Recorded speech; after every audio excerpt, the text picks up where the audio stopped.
गरीब का homemade motor bike.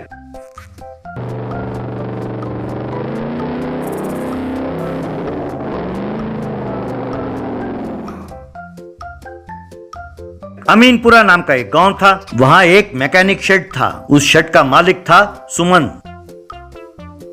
सुमन का एक बेटा था बद्री। वो कॉलेज में पढ़ता था। उसे जब भी फुर्सत मिलती वो मैकेनिक शेड में आकर अपने पिताजी का हाथ बटाता था। इस तरह उसने मैकेनिक का काम अच्छी तरह सीख लिया। उसके कॉलेज में कई धनवान के बच्चे अपने कीमती स्पोर्ट्स मोटर बाइक में आते थे। उनमें खास तौर पर अजय और विजय नाम के लड़के थे। दोनों जब देखो गरीब लड़कों को मारते पीटते और उनका अपमान करते रहते थे। ये देखकर बद्री को गुस्सा तो आता था पर वो कुछ कर नहीं पाता था। एक गरीब कमबख्तो, यहाँ जो कुछ हम कहते हैं वही कानून है। अगर किसी ने आनाकानी की तो हमारे हाथों मरेगा। अगर किसी ने हमारे खिलाफ प्रिंसिपल से शिकायत करने की कोशिश की तो हम उसे मार डालेंगे, खबरदार। कहकर उन्हें चेतावनी देता था। उन सबके बाइक का सर्विसिंग सुमन करता था। एक दिन अजय उसके बाइक में आया और सर्विसिंग करने के लिए कहकर चला गया। बाप बेटे ने मिलकर उस बाइक की सर्विसिंग की। बेटे, इस बाइक को वाटर वॉश करके तैयार रखना। वो लड़का आएगा तो उसे दे देंगे। जरा एक बार ट्रायल रन करके देखना कि ब्रेक वेक सही लग रहे हैं कि नहीं, तब हमें पता चलेगा। तब बद्री ने बाइक की वाटर सर्विसिंग की। फिर बाइक लेकर गांव में आया। उसे यूं जाते हुए विजय ने देख लिया। वो तुरंत अपने बाइक में गया और अजय को सब कुछ बताया।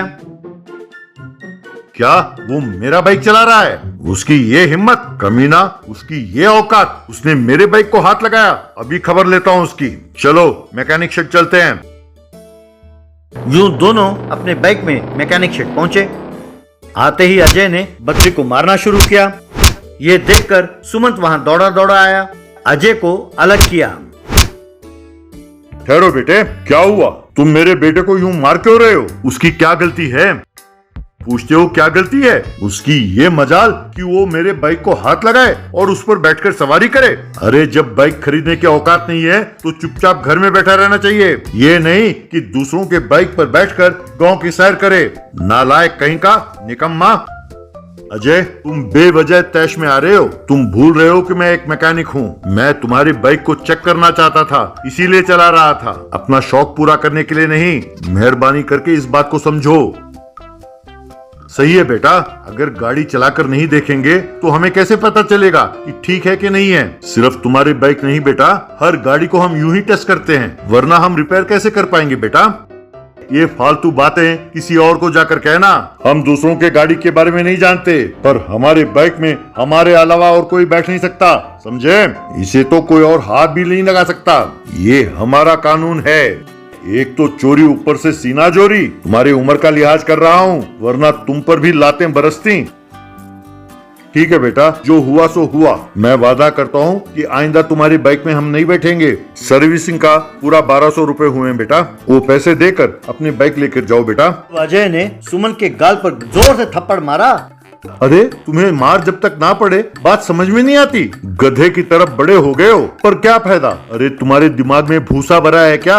एक तो तुम लोगों ने गलती की, ऊपर से हम सर्विसिंग चार्ज भी दें। ज्यादा बकवास की तो तुम लोगों से मैं पैसे वसूल करूंगा, समझे? खबरदार।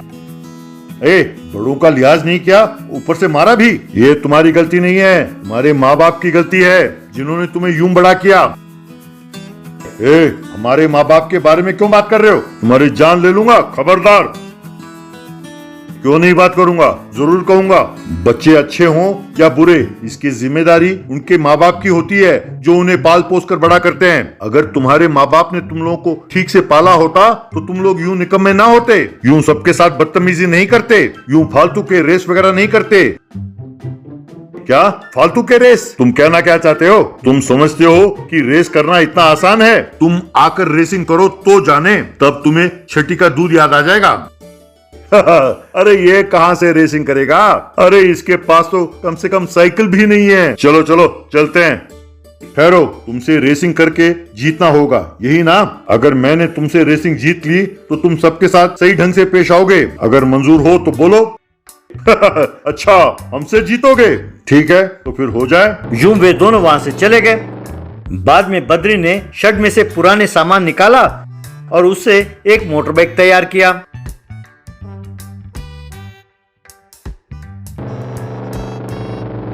फिर उस बाइक को चलाते हुए जब वो गांव के अंदर जा रहा था, सब हैरान होकर देखने लगे। वो यूं कॉलेज मैदान में पहुंचा। वहां कॉलेज के स्टूडेंट्स, लेडी लेक्चरर्स सब मौजूद थे। बद्री, तुम्हारा बाइक बहुत बढ़िया है। मैंने सुना है कि तुमने इनको सुधारने के लिए ये शर्त रखा है। मुझे बहुत खुशी हुई बेटा। मैं दिल से दुआ करती हूँ कि तुम ये रेस जीतो। Wish you all the best. Referee ने सीटी बजाई तो रेस शुरू हुई। सारे बाइक एक दूसरे के साथ मुकाबला कर रहे थे।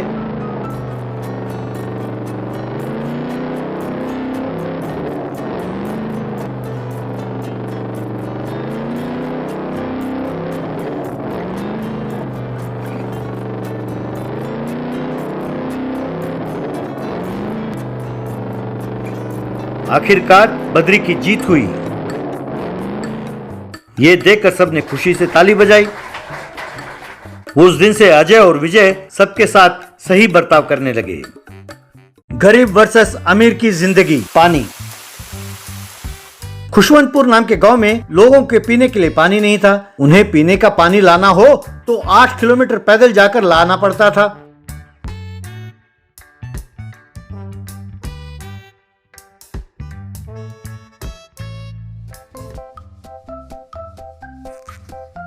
गांव में नई आई बहू कोमल से उसकी सास अवंती देवी। कोमल बेटे, ये गांव तुम्हारे गांव जैसा नहीं है। अगर हमें पीने के लिए, खाना बनाने के लिए और कोई भी काम के लिए पानी की जरूरत हो तो हमें 8 किलोमीटर पैदल जाकर पानी लाना पड़ता है। तुम्हें अपने सिर पर कम से कम 6 घड़े पानी भरकर लाने की आदत होनी चाहिए। क्या तुम ऐसा कर सकती हो?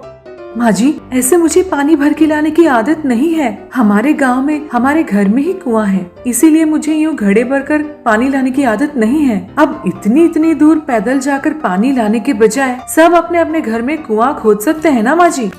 अरे बेटा, वो सब करके देख लिया। हर घर में कुआं खोदने की कोशिश की हम लोगों ने, लेकिन कुआं खोदना कोई मजाक तो है नहीं। उसमें बहुत सारे पैसे खर्च हुए। इसका नतीजा ये हुआ कि घर में बहुत सारे गड्ढे तो बन गए, पर एक बूंद पानी भी नहीं निकला। और जो पैसे बर्बाद हुए वो अलग। ये क्या माँ जी, किसी एक के भी घर में पानी नहीं निकला?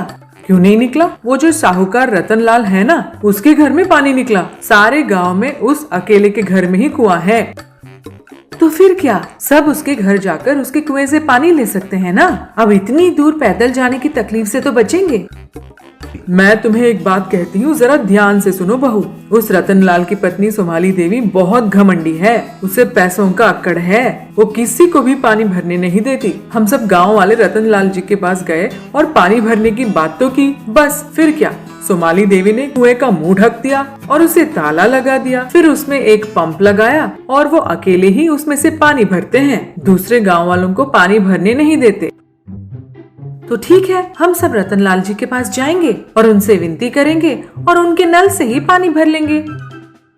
अरे बेटा, वो कोशिश भी हमने की। वो बेचारा जोरू का गुलाम है और उसके मुंह से आवाज नहीं निकलती। यूं लोगों के दबाव में आकर उसने जबान तो दे दी कि पानी भर लो, लेकिन जब गांव वाले उसके घर पहुँचे तो उन्होंने देखा कि सोमाली देवी रतनलाल से झगड़ा कर रही है। तब चुपचाप सारे गाँव वाले वापस लौट गए। अरे बेचारे, गांव वाले के लिए पति पत्नी में झगड़ा हो गया। उसके बाद क्या हुआ माँ जी? अरे होना क्या था बेटा, वो कहने लगी, देखो तुम गांव वालों को तो जुबान दे देते हो, इसी वजह से बिना पानी के घर के सारे पेड़ पौधे सूख गए हैं, कहकर चिल्लाने लगी। और बेचारा रतनलाल चुपचाप सब कुछ सुनता रहा। बेचारा इस शर्म से कि वो गांव वालों को दी हुई जुबान को निभा नहीं पाया, उसने खाना पीना बंद कर दिया। तब सोमाली देवी समझ नहीं पाई कि वो क्या करे और उसे कैसे खाने के लिए मजबूर करे। तब वो लाचार होकर गांव वालों को पानी भरने की अनुमति दी, लेकिन साथ साथ उसने एक शर्त भी रखा। वो शर्त ये था कि पहले वो अपने पेड़ पौधों को पानी देगी, उसके बाद ही लोगों को पानी भरने की अनुमति देगी। चलो ठीक है, आखिरकार पानी भरने के लिए मान तो गई। चलिए माँ जी, उन पेड़ पौधों को पानी देने के बाद हम भी पानी भरकर ले आते हैं। अरे बेटे, तुम्हें कितने बार समझाया फिर भी तुम समझ नहीं रही हो कि वो सोमाली देवी क्या नाटक कर रही है। चलो तुम खुद ही अपनी आंखों से देख लो। कहकर 4 घड़े लेकर अपनी बहू के साथ सोमाली देवी के घर गई। वहां जाकर देखा कि इन्हीं की तरह बहुत सारे लोग घड़े में पानी भरने के लिए प्रतीक्षा कर रहे थे। उन सबको देखकर कोमल, ये क्या माँ जी, इतने सारे लोग पानी भरने की प्रतीक्षा कर रहे हैं और वो है कि बड़े फुर्सत से पेड़ पौधों को पानी दे रही है और वो पानी यूं ही बह रहा है। क्यों नहीं बहुरानी, तुम्हें हमारा गांव बिल्कुल अजीब लग रहा है ना? वो सोमाली देवी जब तक अपने पेड़ पौधों को पानी ना दे, हमें पानी नहीं भरने देगी। यूं प्रतीक्षा करने के अलावा हमारे पास और कोई चारा नहीं है। ये क्या लता आंटी, 4 पौधों को पानी देने के लिए 10 मिनट से ज्यादा तो लगेंगे नहीं। और वो औरत है कि फोन पर किसी के साथ यूं ही गप्पे लड़ा रही है और पानी यूं ही वेस्ट हो रहा है। और यहाँ लोग हैं कि उस पानी के लिए बहुत उम्मीद लगा के बैठे हुए हैं। उस औरत का दिल नहीं मानता। अरे तुम नहीं जानती बहुरानी, वो बहुत अजीब टाइप की औरत है। वैसे ये भी नहीं पता कि वो सचमुच फोन पे बात कर रही है या सिर्फ फोन पे बात करने का नाटक कर रही है। वो अपने पेड़ पौधों को पानी देने का नाटक करते हुए सारा पानी वेस्ट करती है। रुकिए, मैं आपको एक आइडिया बताती हूँ। कहकर सीधा वो सोमाली देवी के पास गई। हाय आंटी, आप कैसी हैं? आपका फोन बहुत बढ़िया है। कौन सा ब्रांड है आंटी? अरे वाह, इस गांव में इतना महंगा फोन इस्तेमाल करने वाले भी हैं। ये सुनकर सोमाली देवी फूलने लगी। हाँ, अच्छा, तुम वो अवंती देवी की बहू हो ना? अरे तुम पढ़ी लिखी हो ना, इसीलिए इस फोन की कीमत जानती हो। वैसे इस गांव में सब अनपढ़ गंवार हैं। वो इस फोन की कीमत और बड़े बड़े लोगों से बात करने का अंदाज तक नहीं जानते। जी आंटी, मैंने सुना है कि आप इस गांव की बहुत बड़ी हस्ती हैं और आपका बड़प्पन यहीं पर नहीं रुकना चाहिए आंटी जी। आपको तो राजनीति में जाना चाहिए। राजनीति में? मैं? अरे ये लोग मेरा विश्वास क्यों करेंगे और ये लोग अपने वोट मुझे क्यों देंगे? अरे कोई खास बात नहीं है आंटी, इस गांव में पानी नहीं है ना, तो अगर आप इन्हें पानी भरने देंगी तो ये लोग अपने वोट जरूर आपको देंगे। ये क्या, उन्हें पानी देने से मुझे क्या फायदा होगा? अरे उन्हें पानी मुफ्त में ना दो आंटी, यहाँ हम दो फायदे करेंगे। आप कहिए कि यहाँ पर सबके लिए पानी फ्री है। उनसे कहिए कि अगर पानी भरना हो तो पहले पेड़ पौधों को पानी भरना होगा। वो पहले पौधों को पानी भरेंगे, फिर खुद पानी लेंगे। कुछ लोगों से घर का काम कराइए, कुछ लोगों से खाना बनवाएंगे, कुछ लोगों से कपड़े धुलवाएंगे। यूं आपके घर का सारा काम उन सबसे कराएंगे, फिर उन्हें पानी भरने देंगे। आपके घर का सारा काम मुफ्त में हो जाएगा और उनको पानी भी मिल जाएगा। तब आप वैसे ही मशहूर हो जाएंगे। अरे भाई, ये आइडिया तो बहुत बढ़िया है, लेकिन कोमल बेटी तुम क्या काम करोगी?